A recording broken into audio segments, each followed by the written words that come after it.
வணக்கம். கலியுக அவதாரம்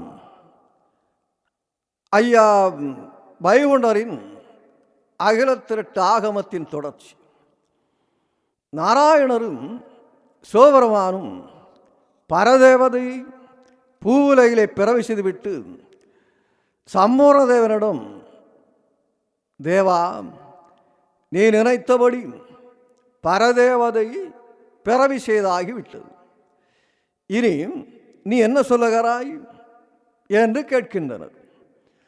உடனே சம்பூர்ணதேவன் சொல்லுகிறான், இறைவா, நான் தவம் இருக்கிற போது தேவேந்திரன் சூடியிருந்த தங்க நவரத்தினத்தால் ஆன எங்கும் ஒளி வீசும் ரத்தின திருமுடி மீது ஆசைப்பட்டு தவத்தை இழந்து விட்டேன். வித்தகா, உன் சித்தம் இறங்கி பாவ வினைகளையெல்லாம் போக்கி ஆண்டருள வேண்டும் என்று சங்கர நாராயணரின் திருப்பாதம் வணங்கி நிற்கிறான் சம்பூர்ணதேவன். உடனே நாராயணர் சொல்லுகிறார், சண்டாளா, நீ நினைத்த நினைவு தவத்துக்கு ஒத்திடுமோம், சூழவினையறுத்து சுருதி நேர் உள்ளாக்கி. சுருதி என்றால் வேத ஞான அறிவு. நீள நூலிட்டு நீ தவசு நிற்கையிலே ஆசை நினைவாமோ அறிவு கட்ட மாதேவாம், பாசம் மறுத்தல்லவோ பரகதியை காணுவது.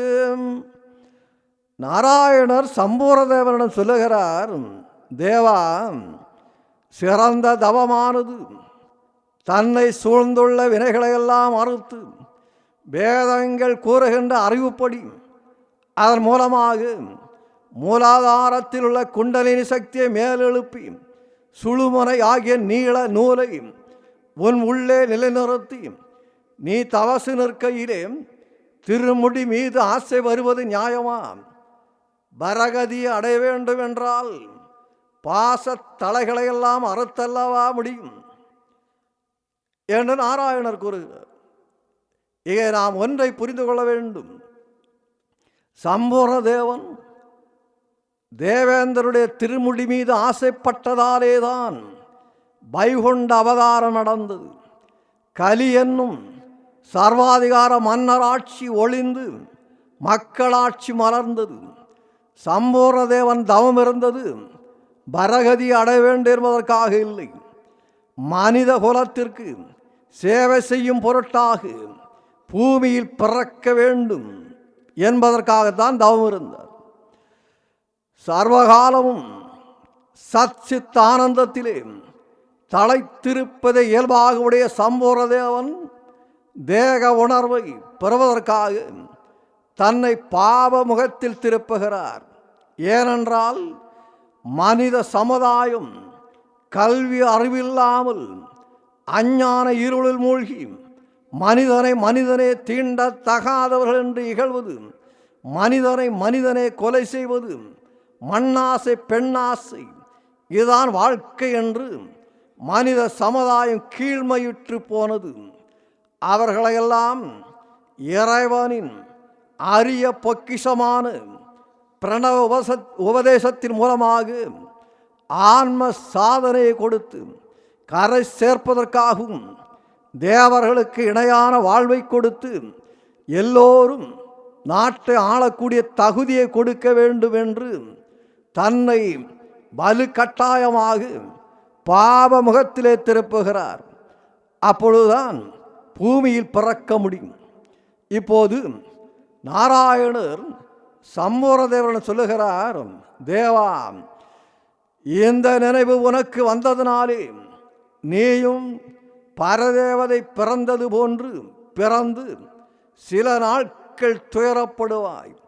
பல துயரங்களுக்கு ஆளாகி முன்பினை பயனால் பரதேவதை மீது காதல் கொண்டு கண்டந்த மங்கையரை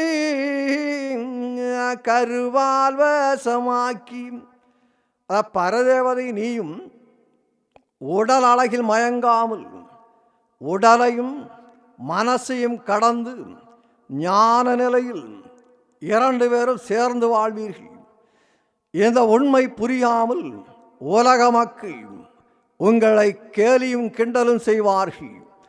அதனாலே நஞ்சை தின்று தற்கொலை செய்து விடுவோமோ என்று கூட நினைப்பாய்.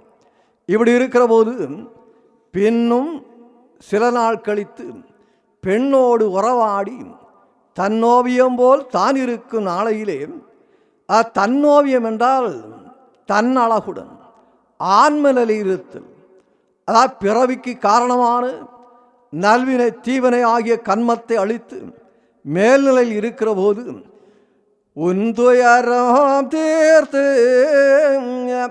உன்னை எடுத்து என் மகவாய், உன்னை எடுத்து என் மகவாய் என்றால் மாற்று பிறப்பு தந்து. மாற்று பிறப்பு என்பது தனக்குத்தானே பிறப்பது.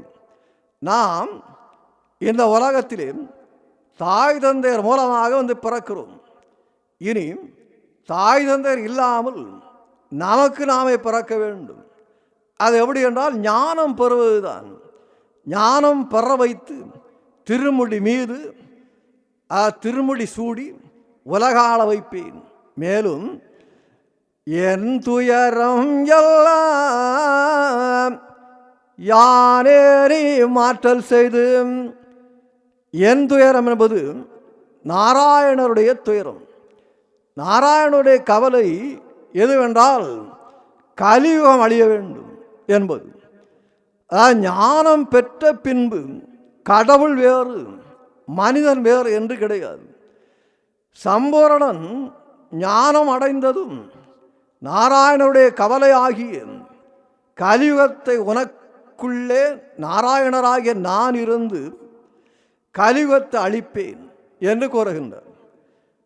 என் துயரம் எல்லாம் யாரேறி மாற்றல் செய்து என் வரிசை தானோ எல்லாமோ உனக்கு அளித்து பொன்னரசு தந்து புவியாள வைத்திடுவேன். ஞானியின் பார்வையில் உலகம் அனைத்தும் பிரம்மமே. ஞானம் பெறாமல் பாவங்களை கடற முடியாது.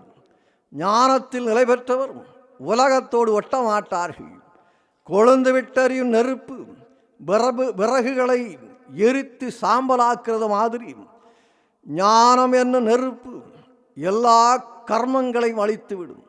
இப்போது நாராயணரிடம் சம்பூரணன் கேட்கிறார், இறைவா, பூமியில் அவதரிப்பேன் என்று சொல்லுகின்றேரே, பொய்யான இந்த கலியில் நான் பிறந்தால் இந்த உலகில் உள்ள மக்களெல்லாம் என்னால் கதியடைய வேண்டும், பயன்பெற வேண்டும்.